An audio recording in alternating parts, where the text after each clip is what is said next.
americana, né? Hoje... Então, Glória, continuando, eu estava agradecendo a você muito, né, a presença, voltar um pouquinho que eu voltei a gravar agora e dizer que isso faz parte, é o nosso segundo encontro do seminário Não Basta Ser Democrata, é Preciso Ser Antifascista. Tivemos, em dezembro, a advogada Janaíra, que contou o caso dela em Cascas, muita gente aqui assistiu e debatendo, e hoje a gente quer saber o que o Freud fala sobre esse fenômeno que está ameaçando tanto nossas vidas, nossa democracia, é a pessoa indicada pelo conhecimento, como psicanalista, como artista, como progressista, como uma pessoa de esquerda, como quase pertencendo ao grupo militante de centro, posso dizer que você pertence, porque ele me acompanha desde o início, entusiasta, e nos ajuda muito sempre. Então, Glória, e eu sei que você teve muito trabalho, não é uma coisa que você chega, vou lá e falo, não, é uma coisa que eu te conheço, e você, quando pega uma empreitada, não deixa barato, não, você aprofunda mesmo. Então, eu acho que, assim, sem mais delongas, entendeu? Então, por favor, todo mundo fechando o microfone, isso é super importante, que a gente não interrompa, sabe? Anote suas dúvidas, o que você não conseguiu ouvir direito. Depois temos muito tempo para fazer perguntas, cada um vai ter seu tempo e a Glória vai ficar aí disponível para nos responder, esclarecer, e que também discordar de alguma coisa. Tá bom? Então, eu vou fechar, por favor, todo mundo fechando o microfone e vamos ouvir nossa querida Glória Sedon. Olha, tem umas pessoas comigo. O João Barbosa está com o microfone aberto. Por favor, João, é importante que todo mundo feche o microfone. Gente. Senão você fecha o microfone dele. Senão eu vou fechar. Perfeito. Então, tá bom. É, melhor. Vamos lá, Glória, está contigo a bola. Boa tarde, Gidman. Boa tarde a todos. Obrigada pelo convite. É uma honra estar aqui com vocês. Um prazer para discutir essas questões que eu vou fazer meus aportes, né? Desde a minha leitura de Freud, enfim, o que eu vou conseguir fazer é um aporte com a minha visão e espero que com isto possa contribuir de alguma forma para compreender melhor este processo que se acabou de passar, esta tentativa.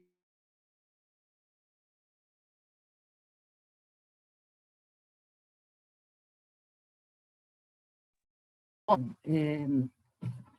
Freud tem um trabalho, né? Quer dizer, tem vários trabalhos, ele vai, de alguma forma, falar de todas essas questões, mas tem um específico, que é a psicologia das massas, ou psicologia do grupo, dependendo da tradução, do eu, né? Esse trabalho é de 1921, e tem um anterior, que está ligado a ele, de 1913, Totem e Tabu. Mas tem muitos outros, Introdução ao Narcisismo, que também é um texto fundamental, As Pulsões e Seus Destinos, enfim, tem vários textos que vão respondendo, em parte, a todo este fenômeno. O mal-estar na civilização, O futuro de uma ilusão e outros textos. Então, em primeiro lugar, esse trabalho que ele apresenta, ele faz um histórico que já existia até o momento, né? Até o momento, sobre a psicologia do grupo. Então, ele vai estudar um autor que chamava Le Bon, que ele vai, na verdade, fica apenas numa descrição do que seria um grupo de massa.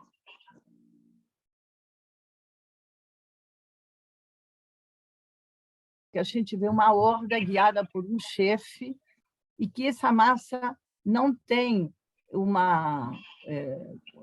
não tem um intelecto alto, é como que fica num nível médio, fica com princípios éticos abalados, éticos e estéticos, fica sem autocrítica, todo o nível cognitivo desce, as partes mais brutais aparecem como associando esses seres humanos ao que a gente conhece dos animais, o que a gente imagina de povos indígenas, apesar de que essa colocação dele eu acho um pouco preconceituosa, né?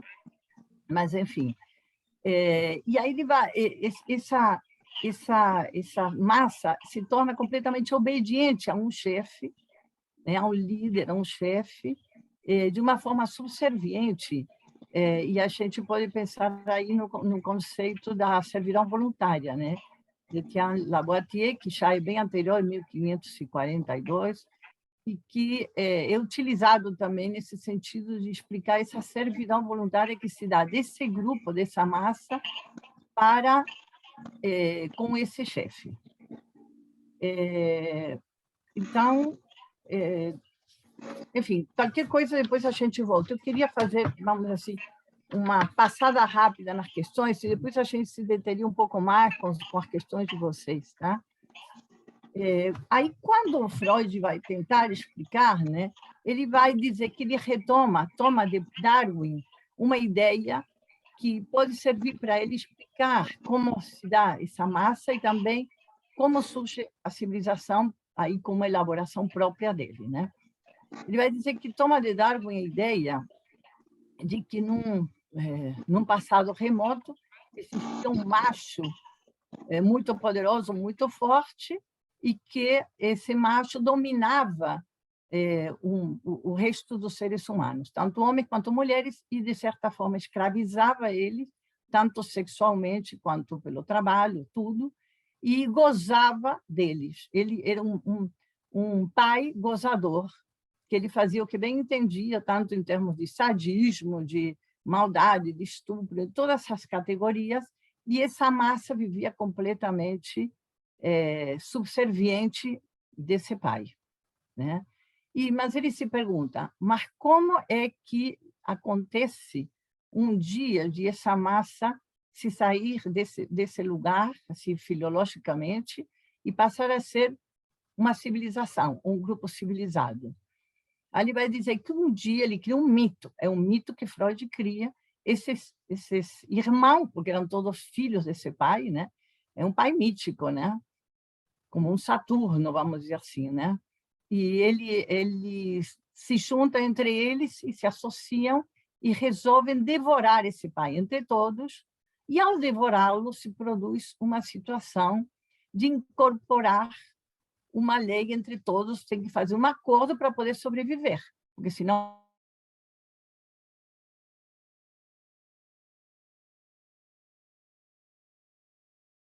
A Glória congelou. não virariam todos pais, né?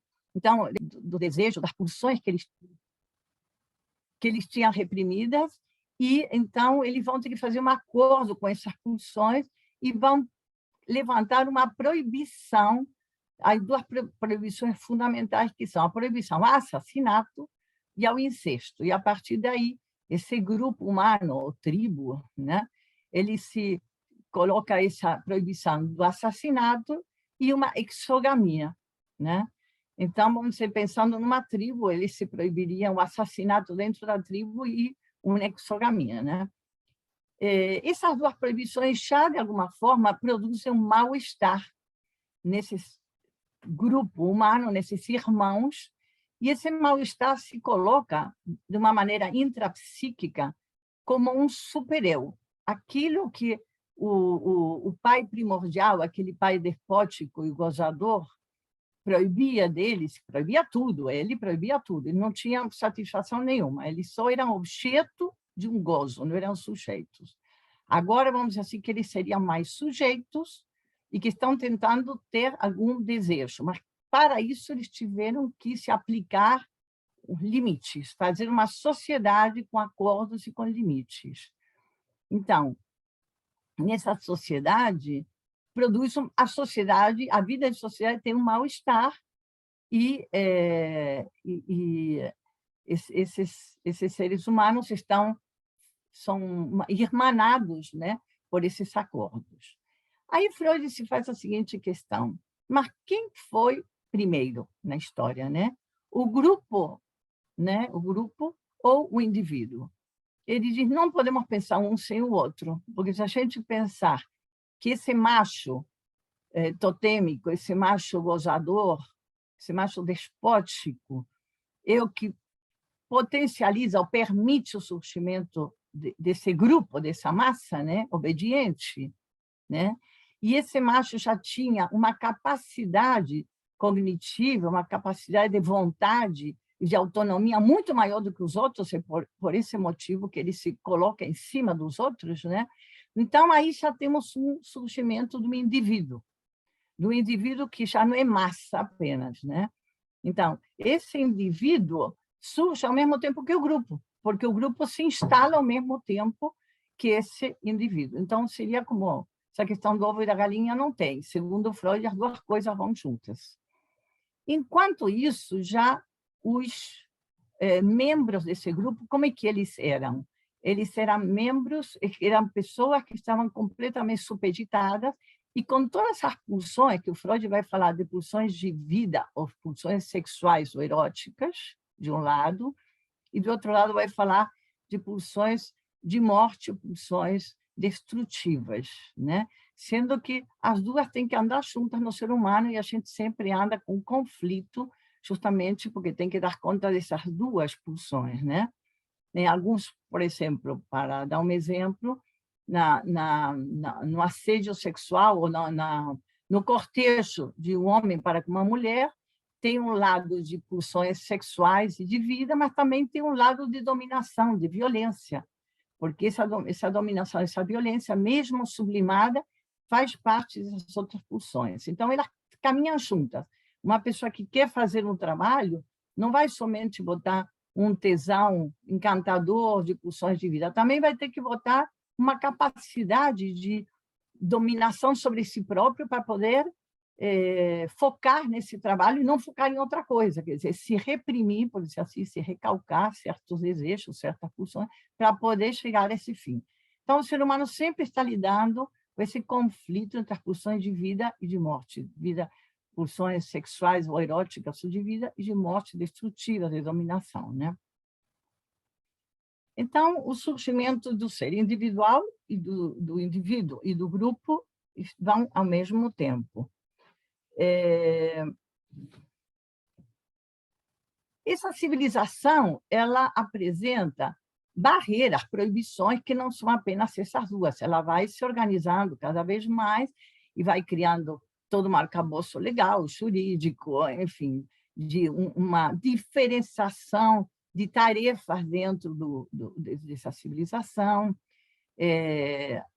Esses irmãos não são todos iguais como eram perante o pai. Perante o pai era como se fossem todos escravizados. Aqui não. Eles vão ter uma individualidade, né, de certa forma, e começam a criar diversos lugares de desejo, diversos trabalhos, enfim, vão se organizando como uma estrutura que, de certa forma, tem uma hierarquia, né? E Freud vai dizer, não é necessário se chegar ao comunismo, porque ele era contra o comunismo, achava que não era uma coisa que iria dar certo, né? Quer dizer, para conseguir uma sociedade civilizada e com direitos e deveres, né? Quer dizer, ele pensava que não era necessário, que mesmo numa sociedade que não fosse comunista, as pessoas poderiam ter direitos, deveres, poderiam ter uma ética, princípios éticos, princípios estéticos, poderiam lidar com as próprias barreiras em relação a si próprio, desejos de dominação, de exploração do outro, de assédio, de maltrato, de estupro, de assassinato. Quer dizer, na medida em que a sociedade impõe leis, e não só se impõe assim no ar, senão que aplica, acredita na palavra e depois vai se especializando e tem a escrita, tem os mandamentos, tem toda a escrita jurídica. Então, isso vai se organizando de uma tal maneira que o ser humano se torna um ser civilizado, né? Se a gente for ver, assim, essa sociedade, é importante também pensar que uma sociedade deste tipo nos lembra bastante uma sociedade democrática atual, não é? Depois a gente pode conversar mais, mas se a gente for traduzir para os dias de hoje, né, seria como uma sociedade que tem princípios democráticos, né?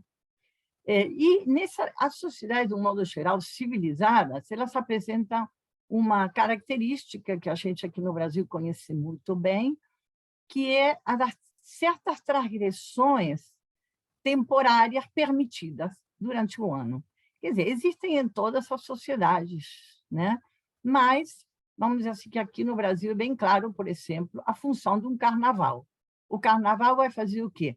Vai levantar temporariamente as repressões, certo tipo de repressões, o deboche em relação às autoridades, a parte sexual, enfim, o corpo coberto para corpo nu, tipo de danças eróticas que normalmente não se permitiria no meio da rua, enfim, várias coisas que no dia a dia não se permitiria. Então, esse levantamento permitido de transgressões que uma sociedade oferece para seus membros é porque a própria sociedade sabe que os membros de uma sociedade civilizada não aguentam reprimir todas essas pulsões, e que eles já reprimem muito, porque tem que trabalhar, tem que se esforçar, tem que ganhar o próprio dinheiro, tem que fazer milhares de tarefas. Então, é como se fosse uma folga que a própria sociedade sabiamente outorga para os cidadãos, para que a sociedade não exploda, né? A gente poderia ir pensando aqui, paralelamente, o que aconteceria numa sociedade em que não houvesse nenhum escape, né? Para pensar alguma coisa aí, por exemplo, tem grupos evangélicos que não permitem nem festejar o próprio aniversário, não pode ter comemorações, não tem como comemorar o Natal, não tem como comemorar Carnaval, não tem como comemorar nada. Então, de alguma forma, o que estão fazendo esses grupos, né? Não estou falando só esses, outros grupos também, né? Mas, enfim, o próprio neoliberalismo, né, quando ele exige do ser humano trabalhos de 14 horas por dia, às vezes com um feriado por semana que não dá tempo nem de recuperar o sono perdido nos outros 6 dias, né, como está acontecendo com muitos dos nossos jovens, né? Uma coisa completamente desumana é que de um dia para o outro ele fica na rua e tem que, com esse trabalho intermitente, tem que estar disposto, se esse tempo de folga, supostamente, estão atrás o tempo inteiro, procurando trabalho enlouquecido no celular, que às vezes não tem nem mais como pagar, né? E tem que sair pedindo emprestado, o que seja. Quer dizer, é uma tensão e um sacrifício muito grande, e é isso aquele que tem o celular, porque tem algo que não tem e fica completamente fora do sistema. Então, a gente pode ir pensando aqui como a sociedade, de por si, através de grupos artificialmente criados, como sejam igrejas ou as forças armadas, ou simplesmente sistemas ideológicos econômicos como o neoliberalismo, não vão criando uma insatisfação das próprias pulsões de cada uma das pessoas, né, muito grande, a ponto de fazer disso uma panela de pressão, pelo menos em alguns grupos, né? Não na sociedade como um todo, porque a gente sabe que a gente vive numa sociedade desigual, e essa sociedade desigual vai ter uma parte desse grupo, na parte da elite, né, aristocracia, que ela está sempre se dando folgas, e viagens, e brindes, e presentes, e coisa que permite um relaxamento em relação a esta exigência tão grande. Então, a gente poderia agora abordar como se daria um desenvolvimento na criança, segundo Freud, para poder também ver um paralelo, né, que eu estou fazendo entre essa criança, esse desenvolvimento da criança e dos diversos grupos que a gente encontra. Por exemplo, um grupo que seria esse grupo da massa, o grupo mais democrático, né, o grupo civilizado, o grupo do exército, o grupo que ele coloca, que o Freud vai falar, por exemplo, da igreja, que ele destaca ali, a Igreja Católica em particular, né? Então, a criança, ela passa por, vamos sintetizando muito e resumindo muito, né, por 3 fases que eu tentei localizá-las, essa fase, de uma maneira própria, pensando nesta comunicação a vocês. Seria a primeira fase de um perverso polimorfo, onde todas essas pulsões sexuais e de vida, né, e de morte estão soltas, por dizer assim, né? Permeiam essa criança inteiramente, né? Essa criança, ele chama que seria um perverso polimorfo, justamente porque, pulsionalmente, ele se erotiza com todo tipo de estímulos, né? E essa criança não faz distinção, nesse início de vida, entre ele, um ego, que não existe ainda, um eu, ainda não existe, e o não ego. como coloca Freud, um não eu, que seria esse mundo externo, esses pais, a mamadeira, o seio, enfim. Tudo, para ele, tudo a mesma coisa. É um eu e não eu indiferenciados. Freud vai dizer que essa criança perversa polimorfa, nenenzinho, um nenenzinho recém-nascido, é como se fosse Sua Majestade o neném, porque ela se acha que está, que não acha nada, coitadinha, né? Mas ela estaria como por sobre toda essa coisa, porque se todos os outros têm que estar à disposição dela, porque também se não estiverem, morre, né? Então, ela, de alguma forma, estaria todo mundo em volta, uma família cuidadosa e que tivesse possibilidade, né? E essa criança, ele faz um paralelo dessa criança com o pai totêmico, esse pai gozador, né? Ao mesmo tempo, porque esse pai não tem limite com as pulsões, e essa criança ainda não entrou em nenhum tipo de limite da civilização. Essa criança ainda ninguém falou, recém-nascido, não pode ir brincar, não pode isso, não pode aquilo. O máximo que vai ter é tirar o seio, ou entrar no lugar de dar seio, não dar seio, dar a mamadeira. Enfim, já são cortes, já são limites que a civilização está impondo e que a criança vai ter que ir aceitando aos poucos. Mas eu estou criando um momento mítico em que a criança ainda não tem limites. Um segundo momento em que a criança já está incorporando os limites que a civilização, através da linguagem dos pais, através do que ele vai falar, essa família nuclear, essa família, o pai, a mãe e a criança, né? Oferecem para essa criança, né? esse mundo pequeno, né? E a família grande em volta, né? Então, essa família vai cerceando a criança, colocando limites e, de alguma forma, vai tentando incluí-la na civilização. A cada palavra, né? Quando a mãe disse assim, você está com fome, a criança não falou, eu estou com fome. Ela está dando as palavras para a criança, que a criança vai registrar como, isso é fome. Então, ela vai estar sendo inserida numa linguagem que é aquela língua daquele lugar, né? Eu lembro ainda uma pessoa que uma vez me perguntou, se eu falar para o meu filho em francês, ela era francesa e o pai era brasileiro, se eu falar só em francês, ele vai aprender em português, apesar de que não fale com ninguém em português? Eu digo, não vai aprender, porque a criança aprende tudo com os pais, né? Quer dizer, a criança é um reflexo, né, desse em contato com os pais. Essa pergunta tão ingênua, mas existe, né? E com pessoas de alto nível, porque realmente não está claro que a criança não é um autômato que nasce e se produz sozinha. Não, é a sociedade que vai construindo essa criança. E chega uma idade que a criança se depara com uma questão, que é a questão da diferença sexual entre os sexos. Ela percebe, tanto a menina quanto o menino, que existe uma diferença anatômica sexual, que as meninas são diferentes dos meninos, e fica muito preocupada. Tanto os meninos quanto as meninas ficam se olhando e percebendo que ali tem uma questão a ser, enfim, pensada, né? E aí eles criam, segundo Freud, e é uma coisa que a gente pode constatar na clínica, né? Ele constata, tem um caso que chama Pequeno Hans, que a criança vai criar uma teoria, uma das teorias sexuais infantis, que é de que todo mundo tinha tido um dia um pênis, mas que alguns o perderam porque não se comportaram bem, né? Então, é como que as meninas imediatamente aí já estariam sendo rebaixadas a um patamar daquelas que não fizeram alguma coisa certa, né? Alguma coisa errada elas fizeram, né? E perderam. Então, o menino passa a se sentir ameaçado por uma possível castração, porque ele tem medo de perder o pênis, tão prezado o pênis que ele tem, né?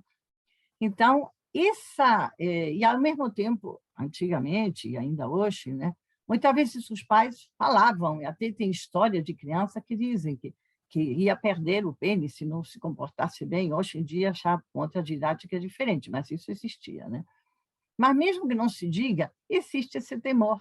O temor a perder aquilo que é uma diferencial que a própria criança pequena considera de um valor especial e, por isso, ele cataloga como falo, né? Então, para ele passar a ter, ele não consegue compreender que a menina tem um órgão genital feminino diferente do órgão genital dele. Simplesmente a menina não tem nada e ele tem o falo. E o falo está revestido não só de uma que aparece, né, que tem uma corporeidade, senão que tem como uma vida própria, e então ele tem um poder, ele é poderoso e se torna mais poderoso com esse falo. Daí, de alguma forma, eu penso que o Freud quis explicar o machismo existente, essas diferenças que existem na nossa sociedade desde sempre, né?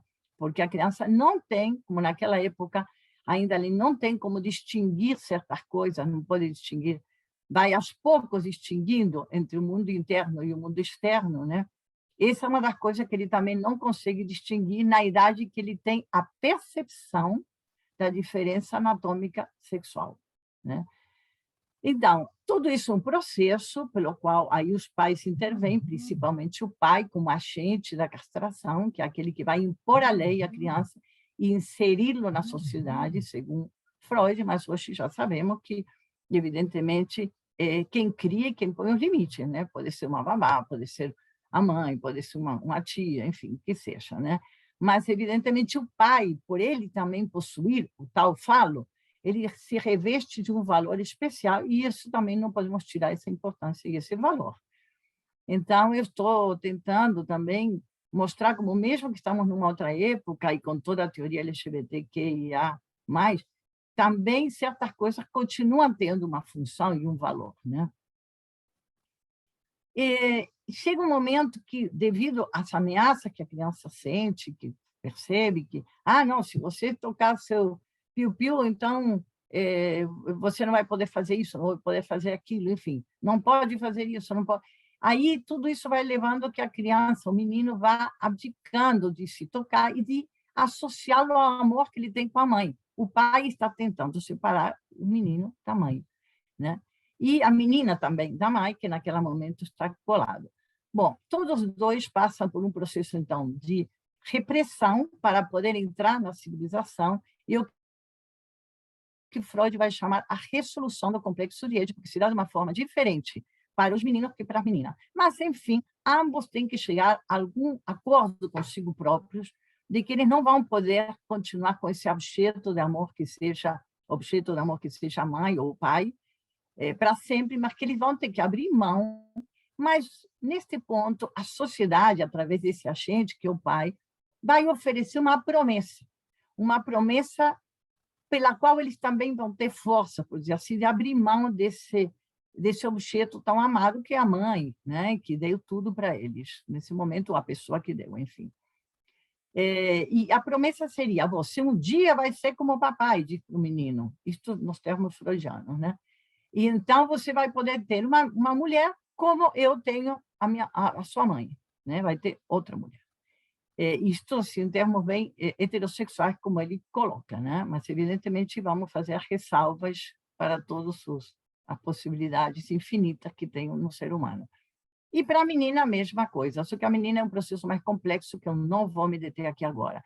Mas ambos têm que negociar consigo próprios e abrir mão de algumas pulsões, de alguns desejos da infância pela promessa de um futuro bom. E aí é ali que ele fala que a criança entra na fase de latência e que há como um momento que a sociedade está agindo com tudo de uma forma repressiva e que a criança meio que esquece dos órgãos sexuais dela e aí começa a estudar, começa a adquirir todas essas coisas através da escolarização, enfim, ele entra num processo civilizatório mais ferrenho, né? E aí toda a parte sexual fica esperando toda a impulso sexual que virá com o desenvolvimento hormonal na puberdade. O que acontece? Nesse período de que a criança está nessa fase ainda anterior que eu estava descrevendo, da não aceitação da diferença sexual, dizendo que todos temos falo, né? Então, nessa fase, a gente está vendo que tem uma recusa da realidade. Há uma recusa da realidade, né? Quando a gente diz, atualmente é uma construção de uma realidade paralela. Aí temos a construção de uma realidade paralela. e faz parte do desenvolvimento de toda criança. Quer dizer, todos nós já construímos ficções e realidades paralelas um dia, até para poder nos desenvolver psiquicamente, que o desenvolvimento de uma criança não é como um pintinho, né? Ele não nasce e está beliscando milho. Ele está construindo através de toda a cultura e de todos os intervenientes e dele mesmo, no esforço da própria criança, né? Então, ele está construindo essa realidade para dar conta do desejo, das pulsões dela, né? É muito difícil tudo isso, não é uma coisa fácil. Então, ele vai construir essa realidade paralela, vai dizer, não, todos têm falo. Só que o passo seguinte também não é tão agradável, porque ele vai ter que abrir mão de qualquer forma do falo, do jeito que ele queria, né? Quer dizer, mesmo que fique com pênis, mas o falo no sentido de um valor, ele vai ter que abrir mão, porque uma pessoa, vamos dizer assim, bem resolvida no complexo de Édipo, teria que entender que todos vamos passar por essa castração, tanto homens quanto mulheres, independentemente de ter ou não o pênis, né?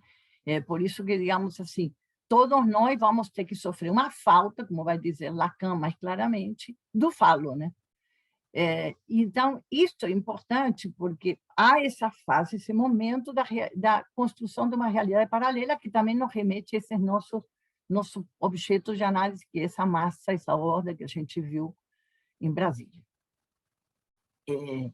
Nesse momento em que ele está vendo que ainda, nesse momento que o menino vê que a menina não teria pênis e que ele tem, ou que ele não tem falo e que ele tem, e que a menina também concorda plenamente, eu não tenho falo, você tem, né? Nessa fase, o que a gente vê é que ele já não se vê como uma indistinção entre o eu e o mundo externo, eu e não eu sendo igual, mas não.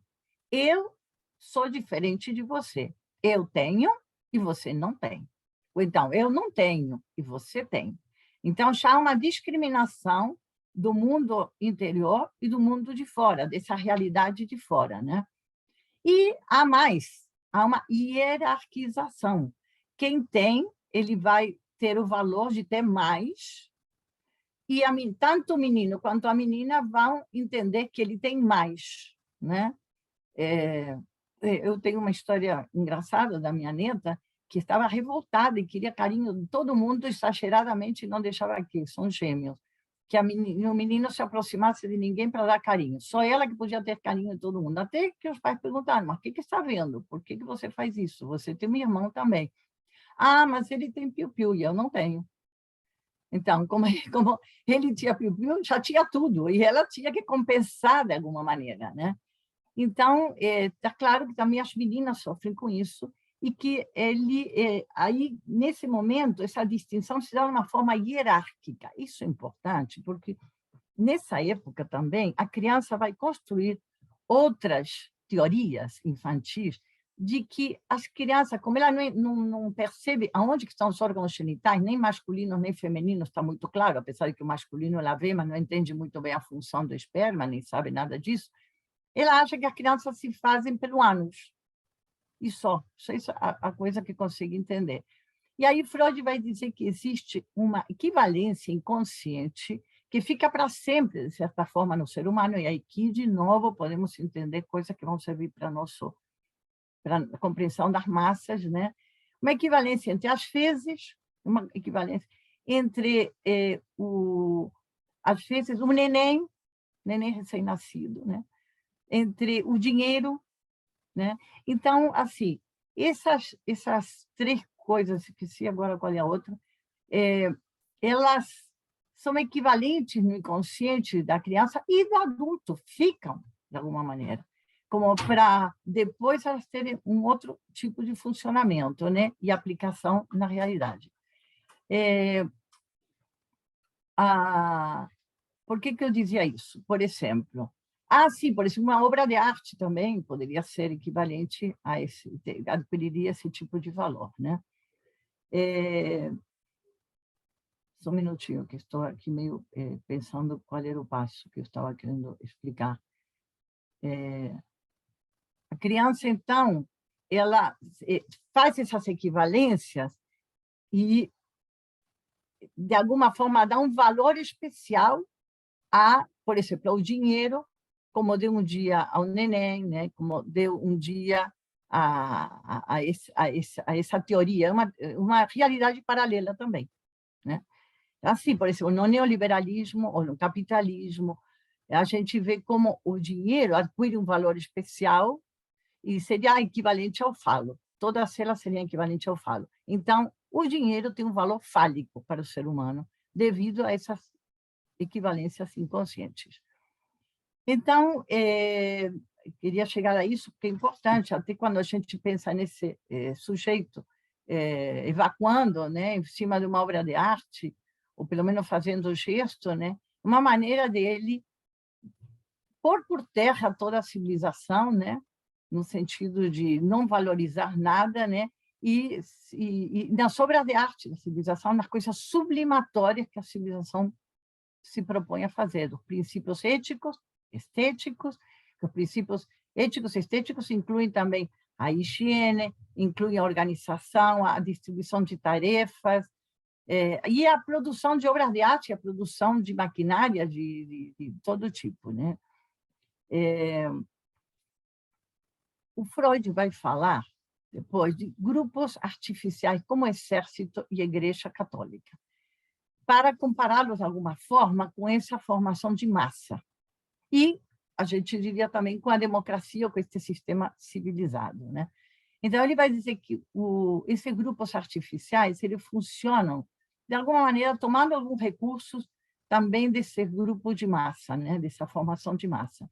O exército, por exemplo, ele tem uma identificação entre os membros, né? São todos membros iguais, perante uma figura que é um chefe, e esse chefe é idealizado, como era idealizado o pai da horda, aquele pai gozador. Só que aquele pai da horda, ele perseguia, matava, sequestrava, mas aqui nesse grupo isso se reverte ao contrário, e ele se coloca numa posição de amor. Esse chefe nos ama, e nós estamos todos irmanados, somos como filhos e obedecemos, porque temos alguém que nos ama, nos cuida, nos protege, né?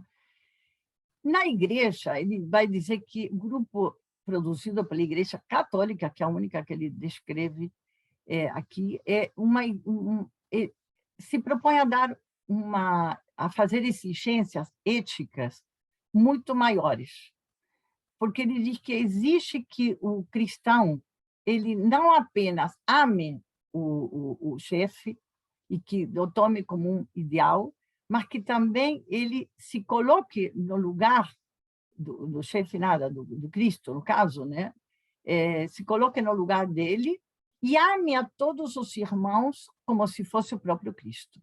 Então, é uma exigência psíquica muito grande, em termos de esforço libidinal, porque é como se fosse assim, um esforço muito grande, né? E por isso também o catolicismo perdeu muitos fiéis por essa exigência tão grande, e depois, no Barroco, teve que recorrer a grandes festas, àquela festa total, e o carnaval deriva dessas grandes festas barrocas, né?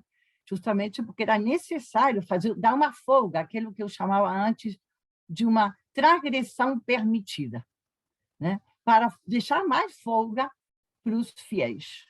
Já o protestantismo limitou mais ainda, porque ele tirou todas as imagens, tirou tudo que seja festivo, tudo que seja comemoração, foi apertando cada vez mais todas as pulsões sexuais, a satisfação dessas pulsões, e o ser humano vai ficando preso, vai ficando sem gozo nenhum. Se a isso a gente somar numa situação de capitalismo, neoliberalismo, em que, além do trabalho manual, o trabalho manual não é praticamente valorizado em relação a outro tipo de trabalho intelectual, né?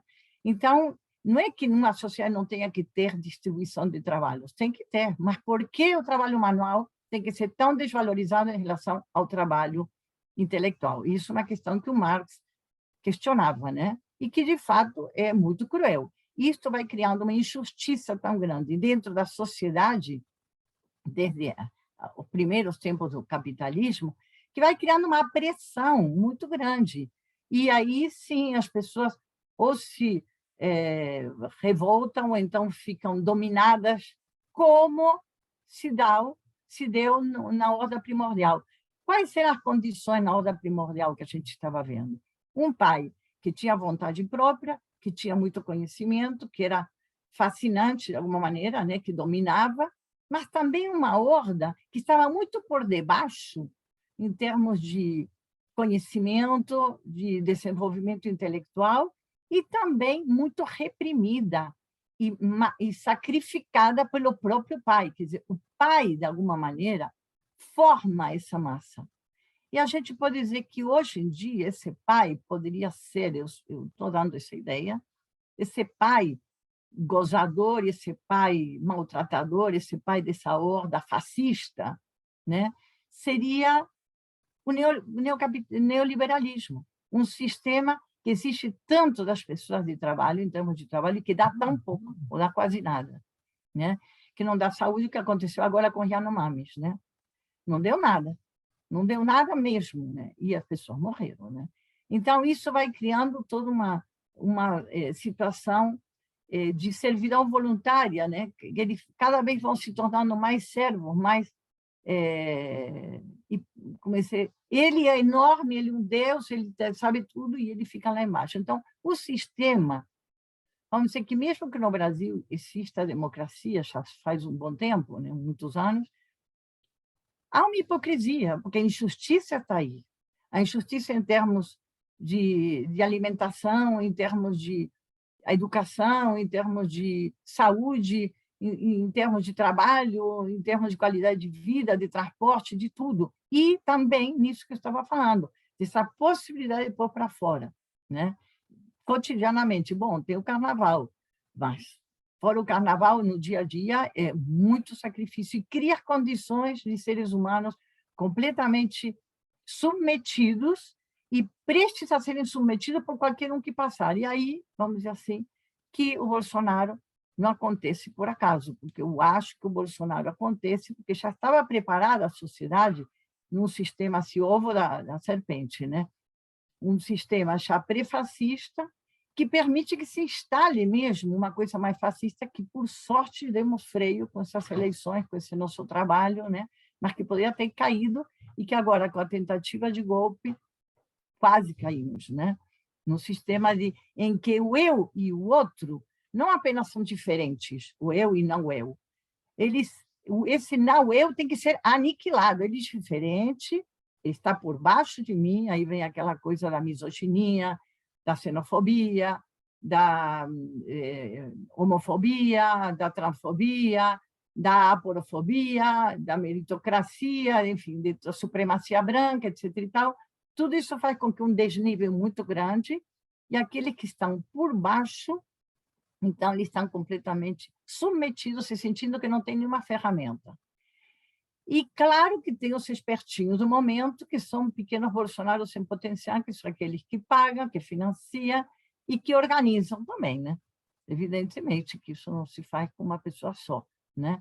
Mas eu diria assim, que os textos de Freud, principalmente este, mas tem vários, né, que vão se juntando e fazendo um quebra-cabeça, né, que eles, de alguma forma, nos indicam um caminho, eu diria, que essa repressão, esse sacrifício exigido a um povo durante tanto tempo, que já vem desde a escravidão e que não concluiu essa escravidão de uma forma clara, né, que continua se exigindo deles e mais, com algumas folgas dadas no governo PT, né? Mas, enfim, tem sido tanta exigência que vai preparando um caldo ali, vai preparando um cultivo, né, para esse ovo da serpente explodir. Então, a gente fica nessa questão, o que fazer para evitar que exploda realmente, que a coisa aconteça, né? Enfim, eu acho que eu coloquei algumas questões e agora a gente pode debater e ver o que vocês acham. Obrigado, Glória. Tantas perguntas, tantas dúvidas, tantas coisas. A gente tem, para quem não nos conhece, deixa eu botar aqui, Karen, a gente agora abre para as questões. ou colocações, ou discordância, ou concordância, agora é o debate democrático. E, Glória, eu acho que podia, na medida que surgirem perguntas, podemos reunir algumas, né, e você volta para responder. Então, através do nosso chat, quem quiser falar, é só escrever lá no chat, pedindo para falar. E a gente vai por ordem, cada um. Por favor, Betina, você ajuda aí com o tempo? Cada um, assim, no máximo 3 minutos, para dar oportunidade para todo mundo falar que queira falar. Alguém quer começar? Está todo mundo ainda impactado.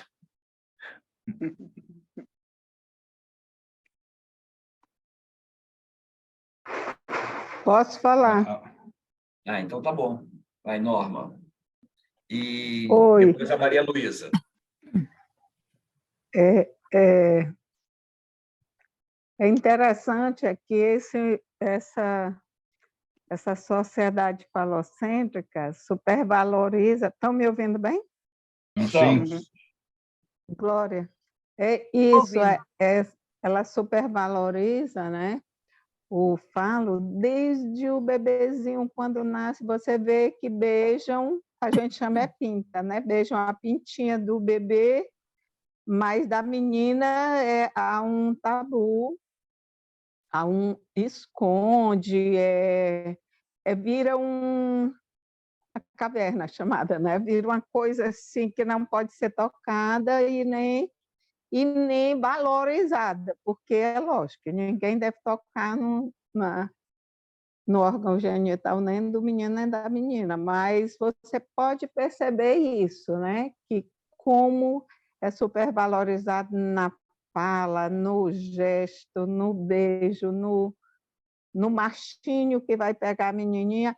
E isso, quando ele vai e ela vai para o âmbito do poder, né? Com o pai superprotetor ou dominador.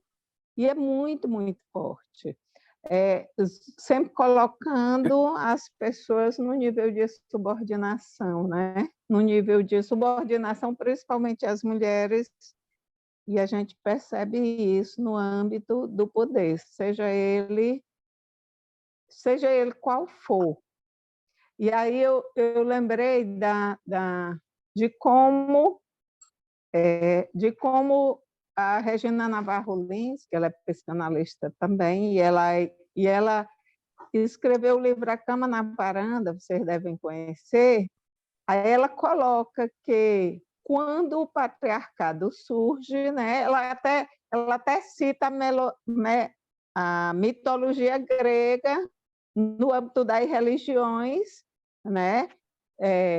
Era a deusa, e depois Zeus casa com Hera, a deusa se casa, e depois o deus ocupa o lugar da deusa e fica tendo um deus único.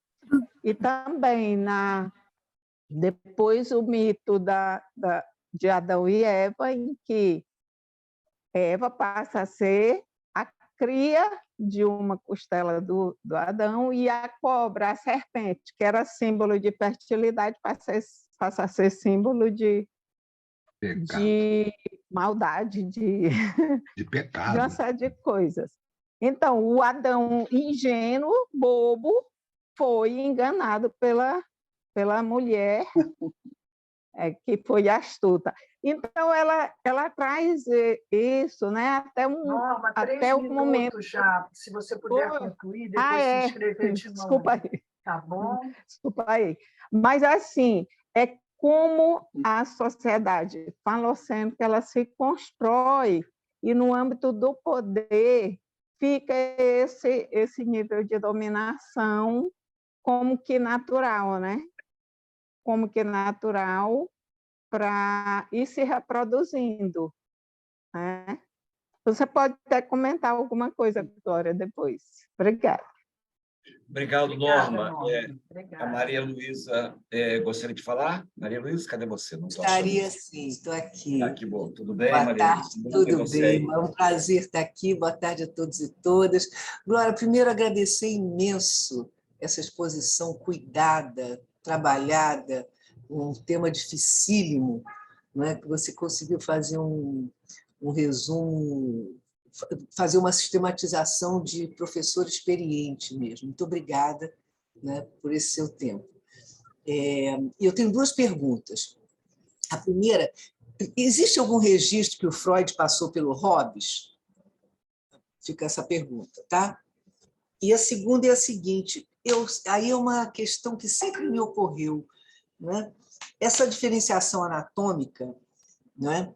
E que isso, a gente que tem filho viu isso muito claramente, a minha filha então foi explícita, um dia ela chegou em casa e falou: mamãe, eu tenho popó, os meninos têm piu-piu, né? Numa boa, não é? Sem drama, sem tristeza, porque a escola que ela estava, e aí a importância de onde estamos postos, né? A escola jamais fez essa diferença, né? Então, da falta ou da presença. É aí que eu queria chegar, né?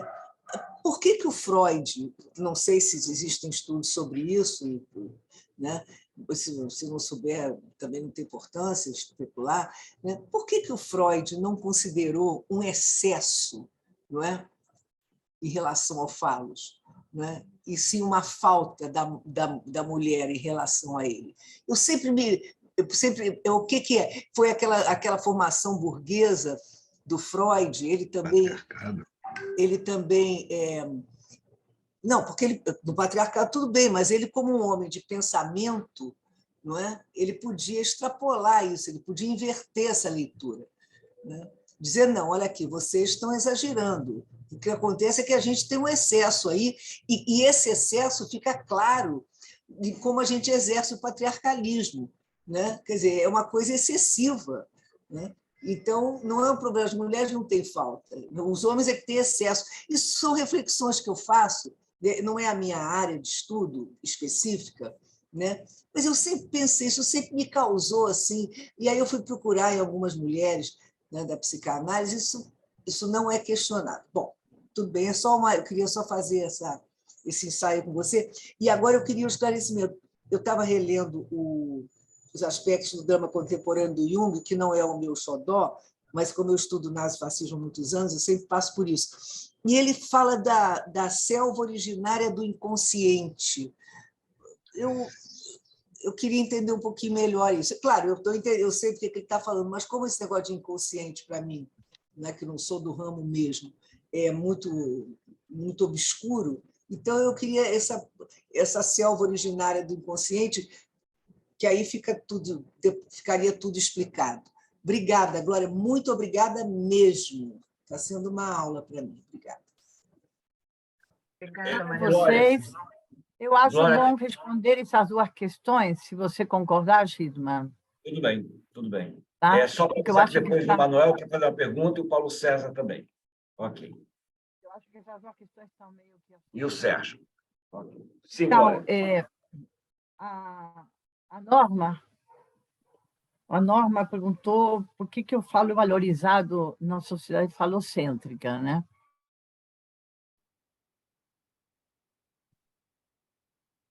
Alô, Glória, eu acho que você Congelou. congelou. E eu justamente fiz um grande... Agora? Entrou. Volta, começa de novo. Entrou. A conexão está instável. Bom, o Freud, eu fiz agora um esforço para mostrar o esforço que Freud fez para mostrar no percurso do neném até uma criança mais velha, né? Como que ela enxerga, como que ela percebe a realidade, como é confusa essa realidade, porque essa realidade é uma realidade social. E essa realidade está sendo construída a cada minuto. Ele nasce nessa selva, por exemplo, assim que você chama do inconsciente, que imagino que o Jung quer dizer isso, apesar de que não conheço bem Jung. Mas, por exemplo, o Lacan vai chamar no real. Essa criança vive ainda no real, que esse real não passou pelo social. E, aos poucos, esse social vai ir incorporando, né, através da linguagem, a criança, e vai inscrevendo essa criança pela linguagem, né, e vai fazer dessa criança que vivia num limbo, por dizer assim, num paraíso, fora da realidade completamente, né? E uma percepção que ela vai tomando. Quando ele vai dizer que a criança, no início, não se distingue do seio da mãe, por exemplo, né? Então, a criança vai fazer o seguinte, ela vai dizer, aquilo que é bom sou eu, é meu eu. E aquilo que não é bom está fora, é o não eu. Então, o seio é bom, sou eu, mas o seio e eu somos uma única coisa. Por isso que o pai depois tem que vir e fazer esse corte, porque para ela é tudo a mesma coisa. Então, não há distinção entre o eu e no eu. Ela está apenas começando a visualizar, e no início não tem nem visão direito, né? Mas mesmo pela linguagem toda, aos poucos ela vai discriminando alguma coisa, entendendo uma língua que nunca ouviu, como você ser jogado um dia para o outro na China, vamos dizer assim, né? Sem nada, né? Então, essa criança vai aos poucos vai tentar distinguir e separar o joio do trigo, separar o que sou eu e o que o outro. E ela vai se guiar por quê? Pelo princípio do prazer. O princípio do prazer que vai guiar ela. Não é um princípio de realidade, que ela não está constituído ainda. Esse princípio do prazer vai fazer com que ela diga, o seio é bom, e eu estou com a barriga cheia, isso é bom. Então, o seio e eu com a barriga cheia é coisa boa, isso sou eu. O que não sou eu? Barriga doendo e seio longe. Então, é uma coisa completamente irracional, mas é isso que ela sente, né? Para ela, o eu é quando está tudo bem. O não eu é o que está fora, e ela faz o quê? Projeta fora dela tudo que incomoda. E cria uma realidade paralela. Aqui, de novo, a tal da realidade paralela. A realidade paralela não existe. O seio dentro dela não faz parte dela, mas para ela faz parte. Então, isso é uma realidade paralela que ela cria, e que a gente pode depois dizer, como que essas pessoas criam uma realidade paralela? Porque todos nós já criamos realidade paralela, né? Então, é fácil retornar, é fácil uma regressão, sabe? São mecanismos que nós só usamos. A projeção para fora do que eu não gosto, a criança cospe aquilo que não gosta, né? E introjeta o que gosta. E aquilo sou eu, e o que projeta não sou eu, mesmo que seja dele. Então, todo esse processo para aceitar a realidade, de resolver que a realidade tem coisa que eu não gosto e coisa que eu gosto, isso que o Freud vai dizer que vai se resolver no complexo de castração. A criança podendo aceitar que, mesmo que ele tenha um pênis e a menina tenha órgão genital feminino, tenha vagina, ambos são diferentes, não é que um tenha que o outro não tenha. Ele está apenas descrevendo o que a criança sente que tem e que não tem. Isso é um fato. Claro, a escola pode ajudar a compreender melhor. Uma boa educação pode ajudar, concordo com você, Maria Luísa, lógico. Mas, evidentemente, uma criança dessa idade vai ser difícil também. Você vai dar a base. Não vai ser a mesma coisa que acentuar, você é menino, vamos matar a menina, como tem sociedade que fazia. Menina morre, né? Ou então só vai ser rei aquele que tem pinto, e não vai ser rainha. Entende? Todo esse tipo de hierarquia bem marcantes. Então, você, mulher, não é de nada, eu vou te estuprar. Então, você é uma mulher que não é bonita, eu vou te estuprar. Então, todo esse tipo de categorizações são coisas ideológicas, culturais, que vão se somando, construídas por pessoas que passaram muito mal, por dizer assim, por este complexo de castração, e não chegaram a uma clara resolução dele. Mas como conseguir isso? É difícil. É difícil. E se a gente não tiver uma boa educação, base, e nutrição primeiro, e saúde, e depois educação, mais difícil ainda. Tudo isso é um percurso psíquico, individual, singular, e ainda por cima tem todas essas questões ideológicas que atravessam e que se dão pelos aparelhos ideológicos do Estado, né? Que justamente são, primeiramente, depois a família, né? E depois, por exemplo, a escola. São fundamentais, depois a sociedade como um todo, né? Obrigada, então, Glória. Sobre o Hobbes, que você perguntou, o Freud passou, sim, ele inclusive cita o Hobbes em Mal-Estar na Civilização, dizendo que o homem seria como o lobo do homem, se ele ficar solto, se ele for um pai totêmico. Se for um pai gozador, vai ser um devorador, um explorador, e vai pretender tudo. Obrigado, Glória. Obrigada. Temos 4 falas. Obrigada. Vamos deixar essas 4 falas para você. Obrigado, Maria Luísa. para você voltar a falar. Então, é o Manuel, depois Paulo César, Sérgio e Mônica Ramalho. Manuel, você queria fazer uma pergunta, é isso? Posso falar, então? Por favor. Eu me identifico e eu sou negro. Eu gostaria de saber, dentro da teoria do Freud, por que os negros, principalmente a polícia, de um modo geral, ela é tão cruel e assassina com os negros. Aonde é que está essa explicação? Dentro da teoria freudiana. E a outra é porque os militares, de um modo geral, principalmente os de alta patentes, porque, e nós sabemos que quem paga os militares, os generais, é o povo, né? Que os impostos que o povo paga sobre consumo, a grande responsabilidade do pagamento é da grande massa do povo. Por que essa ideia de superioridade dos militares com relação ao povo, eles se julgarem que está acima do bem e do mal? Obrigado, Manuel. Paulo César. Boa tarde a todas e todos. Parabéns, Glória Sedon. Muito proveitosa a sua fala.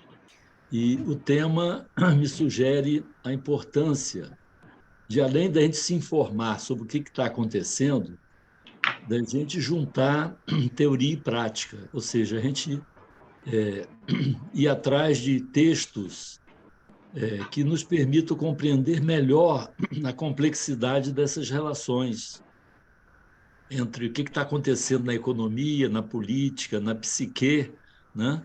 E aí isso me lembra muito Serge Ciaccottini, que escreveu A Mistificação das Massas pela Propaganda Política. Me lembra muito Reich, que eu li mais do que Freud, a psicologia de massas do fascismo. E tem textos atuais, até o Boaventura de Souza Santos e um professor da UF, que eu não sei porque eu sempre esqueço o nome dele, mas é Castro alguma coisa, um nome comprido, que tem se dedicado a estudar o bolsonarismo.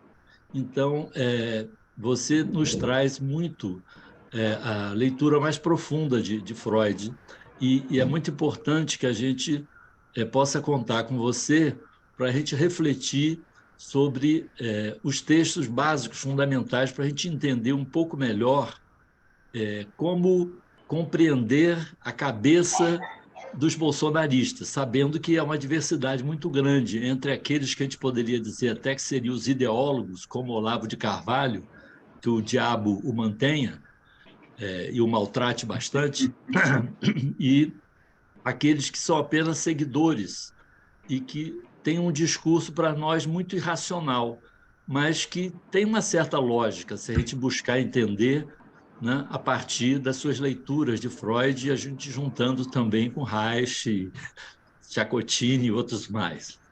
Muito obrigado. Obrigado, Paulo. Obrigado, Manuel. Obrigado, Paulo César. O que você acha se eu respondo a eles dois? Vamos fechar os 4, Glória, ou você... Tá bom? Mais o Sérgio e a Mônica. Sérgio. Está me ouvindo bem? Sim. Tá. Então, boa tarde a todos e todas. E, Glória, muito obrigado pela... Absolutamente não tinha nenhuma ideia dessa formulação do Freud, que você ilustrou muito bem, de forma muito didática, muito boa de se compreender. Então, queria agradecer pela aula, né? E uma coisa me ficou, porque que eu gostaria de saber o que você pensa. Porque a minha formação é toda sempre na área social. Então, todos esses fenômenos, vendo muito mais pelo lado da história, da política, do social, enfim, desde a origem do fascismo, o integralismo, a importância do integralismo na nossa formação social e política, e depois das Forças Armadas, de todos os golpes, de todas as anistias, etc. Mas uma coisa me chamou a atenção, que é a questão do falo da superioridade masculina sobre feminina, e eu não sei, eu sinto assim, será que no pensamento conservador isso não é algo estimulante nas igrejas de qualquer natureza, ou as evangélicas ou católicas, enfim, ou nas instituições mais fechadas, como as Forças Armadas, enfim? Será que essa questão sexual não tem uma importância de dominação importante, inclusive sobre as mulheres? Porque, na medida em que o masculino é superior ao feminino, isso também se aplica na vida, se aplica no salário, se aplica na autonomia da mulher, se aplica na condução da família, etc., né? Então, eu fiquei ligando uma coisa com a outra, no sentido de que também esse conservadorismo, como é que desconstrói o conservadorismo, né? Não é uma coisa fácil, porque é uma construção que termina sendo uma construção, além da sua natureza, como você enfatiza, psicológica, enfim, analítica, ela é também uma construção social e cultural. Então, eu fiquei muito ligando essas coisas com os valores e com a forma de dominação que os conservadores percebem e trabalham em cima dessa dominação, especialmente sobre as mulheres. Obrigado, Sérgio. Glória, eu acho que tem bastante perguntas, né? Então, eu vou pedir a Mônica para segurar um pouquinho, o Ricardo Rabelo também se inscreveu, e aí você responde essa. Mas antes de responder, Glória, eu estou vendo, só um instantinho, eu queria dar 2 avisos. Eu estou vendo muita gente nova entrando no grupo, então, quem quiser receber nossas mensagens, que ainda não recebe, a gente tem uma lista de WhatsApp, é só colocar o nome e o telefone no chat, que eu informo as nossas E apresentações. tem a caixinha também aí. Fala sobre isso, que eu ponho no chat, Alexandre. Eu não tenho nada aqui, cara. Não sou eu que tenho isso. Tá, então eu vou falar. Gente, a gente passa sempre um chapéu. Quem quiser e puder contribuir, quando a gente está presente, a gente passa o chapéu. Aqui a gente põe no chat as maneiras. Quem puder e quiser contribuir é livre, não se preocupe, quanto for possível e se for possível. Eu vou botar no chat agora as possibilidades de Pix e a conta, tá bom? Enquanto a Glória começa, então, a responder essas perguntas. E Mônica e Ricardo, logo depois vocês fazem as perguntas, tá bom? Muito obrigada pelas questões, Manuel. Glória? Manuel, está me ouvindo? Sim. Não, começa agora. Muito Começa obrigada agora. pelas questões e colocações de Manuel, Paulo César e Sérgio. Glória, Manuel, você fez... Nós estamos me ouvindo? Sim, agora sim, agora sim. Tá, vou me aproximar. Muito obrigada pelas questões, Manuel, e pelas colocações do Paulo César e as questões do Sérgio, porque eu realmente tinha coisa que teria que ter dito, como eu disse no início, mas eu tentei fazer uma geral para depois me deter. Então, realmente, o Manuel está trazendo uma questão que eu ia inicialmente me deter mais, mas preferi deixá-lo fazer uma geral para depois surgir as perguntas. Então, seja muito bem-vinda a sua questão. Freud não vai se deter nessa questão da distinção, da negritude, disso tudo. Mas eu tinha colocado na minha apresentação a seguinte ideia, que eu acho que é interessante. A partir desse momento que a criança ela tem a dificuldade de entender a diferença sexual anatômica como diferença, e somente ela acha que o pênis é bom, que parece um falo e tem valor, e se parece ao dinheiro, e se parece ao ouro, e tem um valor especial, e já o órgão genital feminino não existe, né? Não está aí, não se vê, não se coloca, né? Então, isso já dá uma hierarquia entre os homens e as mulheres. Do mesmo jeito, quem fica nessa fase, por dizer assim, que não conseguiu entender isso, vai ser uma pessoa preconceituosa, e não vai ter como lidar com as diferenças. Porque justamente saber lidar com as diferenças é próprio de pessoas que conseguem trabalhar mais a si próprias, né? Que vão ter um super-eu mais importante, um ideal do eu, ideais na vida, né? Que, como dentro da estrutura psíquica, é um ideal do eu, e um super-eu. O super-eu vai cercear, vai dizer, isso não pode, isso não deve, a sociedade não deixa, preconceito não pode, e o ideal do eu vai dizer, somos todos iguais, e não existe essa coisa de um melhores do que o outro. Mas quem não conseguiu chegar a uma estruturação melhor nesse sentido, né? E ficou nessa fase de menino bobo, eu tenho, você não tem, né? Também vai ficar nessa fase de eu sou branco, você é negro, não vale, entende? E, então vai começar, você é homem, eu sou homem, você é mulher, eu sou branco, você é negro. E vem esses preconceitos e essas fobias, e justamente a respeitar as diferenças que existem entre os seres humanos, né? E aí criar toda uma sociedade montada no preconceito e na injustiça. Como você falou, é injusto, porque finalmente a massa do povo, que na sua maioria é negra no Brasil, e que paga para essas pessoas que depois não nos protegem, e que, pelo contrário, vêm e atacam justamente os negros. Mas isso por quê? Porque a justiça não está a favor, e aí eu estou me metendo numa areia que mais aqui, geral do grupo, de todo mundo, né? Mas assim, vou dar a minha opinião, porque a justiça não está nas mãos das pessoas que produzem, que trabalham, está nas mãos daqueles que conseguiram estudar, que conseguiram ir na frente, e que normalmente já foram privilegiados desde o início, então que poderiam fazer a escola, a faculdade, e ocupam cargos importantes, e aí depois vão ditar a lei do jeito que elas querem. Então, na verdade, Freud não vai falar nada disso, mas eu acho que o que ele diz em relação a essa dificuldade do ser humano criança poder aceitar a diferença sexual e o respeito entre os grupos, vai criar uma ideia fascista na cabeça. Eu sou melhor do que você.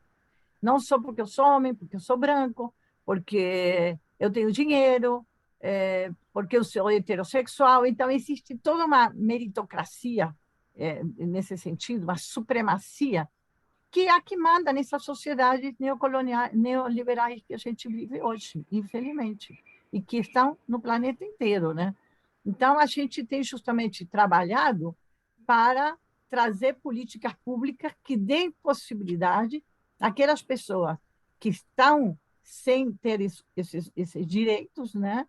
Para que elas tenham, porque elas têm tanto direito, teriam tanto direito quanto qualquer um, todas temos igual direito, mas não se exercem porque a justiça está nas mãos erradas. E por isso agora, eu acho que com este novo governo, que se propõe a fazer políticas públicas para todos, e principalmente para os que mais precisam, eu acho que agora essa situação, temos uma luz no final do túnel bem importante, a meu modo de ver. Porque se a gente conseguir mudar a educação, né? A educação, para mim, é um ponto fundamental. A educação é um ponto assim... a educação, para mim, teria que ser mista, laica e sempre pública. Não teria nem que ter educação privada. Então, quando eu digo isso, a pessoa diz, você está exagerando, como que não vai ter escola privada? E a pessoa que quer mandar na escola privada francesa, ou judaica, ou argentina, ou não, entendeu? Eu seria da ideia que a escola teria que ser a mesma, primeiro, pelo menos a escola fundamental para todos. Porque aí a criança ia ter que se deparar, como disse a Maria Luísa, com uma outra educação, uma educação que ensine que todos temos os mesmos direitos e deveres. Mas, infelizmente, falta muito para isso, né? Mas a base, eu te respondendo novamente, estaria nessa fase, quer dizer, são pessoas que, na verdade, não estão bem elaboradas. Ficaram recusando a realidade, elas não aceitam a realidade e vivem numa realidade paralela. Infelizmente, são as que mandam, muitas vezes. Bom, isso em relação ao Manuel, não sei se respondi a tua questão. Eu estou ouvindo. Tudo bem? Uhum. Tudo bem. Tá. Em relação ao Paulo César, ele fez uma série de aportes bem importantes, eu não me detive no Reis, que é realmente uma excelente lembrança, e o Boaventura, e o outro autor que você citou não conheço, né? Mas, enfim, evidentemente, essas questões têm que ser tratadas com novos autores, né? Inclusive sobre o racismo estrutural. Freud não dá conta, estou tentando dar conta deste ponto em particular para esse assunto político que nos interessa no momento, né? Então, obrigado pelos seus aportes. Acho que você não fez nenhuma questão que me lembre. E sobre o Sérgio Andrea, sim, muito importante. Eu também iria falar disso e também ficou no tinteiro, né? A questão da importância do vínculo erótico. Sim, é muito importante. Esse líder, ele é muito amado e é muito idealizado. Ele é colocado no lugar de ideal, mas também colocado no lugar de objeto de amor. De objeto de amor fascinante, fascinado. A pessoa fica como hipnotizada, nesse caso, se identificando com os pares. Todos amamos esse líder que é o Messias, todos amamos o mito, e aí se reforça cada vez mais, se potencializa mais esse grau hipnótico da massa em relação a esse líder e esse grau amoroso, erótico mesmo, sexual, né? Mesmo que não seja realizado sexualmente, mas é uma coisa erótica, assim, platônica, muito forte, que coloca muita energia nisso. E nas igrejas também. Nas igrejas também isso se fatura muito, né? O pastor, né? Normalmente ele explora muito esse fator do amor ao pastor, e normalmente são homens, como você disse. Tem mulheres, mas normalmente são homens, né? O que a gente mais vê que os grandes pastores, aqueles que acumulam realmente ouro mesmo, muito dinheiro, são homens, né? Sobre o conservadorismo, você falou como poder tirar isso. Eu volto à questão que coloquei antes, que a Maria Luísa também falou, da educação.